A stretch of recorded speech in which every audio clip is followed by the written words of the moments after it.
उसका साथी बेहद सावधानी से गोला भरता है। निशाना थोड़ी ही दूरी पर दौड़ती हुई रेलगाड़ी। अचानक धमाका। रेल की पटरियां उड़ जाती हैं। सीधे जाकर कार का विंडशील्ड चकनाचूर हो जाता है। वो छलांग लगाकर गाड़ी पर चढ़ता है और ड्राइवर को मारने ही वाला होता है, लेकिन तभी ड्राइवर अचानक ब्रेक लगाता है। एजेंट हवा में उछलकर दूर जा गिरता है। जमीन पर गिरते ही वह बुरी तरह घायल हो जाता है। ड्राइवर मौका देखकर गाड़ी से उतरता है।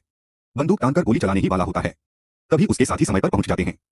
इसी बीच चारों ओर से दुश्मन सैनिक आ जाते हैं, लेकिन घायल आदमी घबराता नहीं। अपनी जबरदस्त निशानेबाजी से वो एक एक गोली में एक एक दुश्मन गिराता है। कुछ ही पलों में पूरा का पूरा दस्ता खत्म हो जाता है। गाड़ी के अंदर बैठा दासो यह सब देखकर डर से कांपने लगता है। वो भागने के लिए दरवाजा खोलना चाहता है, लेकिन दरवाजा लॉक है। वो जैसे ही जोर लगाकर दरवाजा तोड़ने की सोचता है, उसी पल टॉप एजेंट उसके सामने खड़ा होता है। गोली चलाने से पहले वो दासो का मजाक उड़ाता है और फिर ट्रिगर दबाता है, लेकिन तभी बंदूक में गोली ही नहीं होती। मौका देखकर दासो पलटवार करता है। उसे लगता है कि अब वही जीत गया है, लेकिन कहानी यही खत्म नहीं होती। लगभग मरा हुआ वो आदमी फिर से खड़ा हो जाता है। अपनी जेब से पहले से तैयार किया हुआ बम निकालता है और बत्ती जला देता है। दासो घबरा जाता है। आदमी बिना सोचे समझे बम को उठाकर सीधे गाड़ी के अंदर फेंक देता है। उसे लगता है मिशन पूरा हुआ।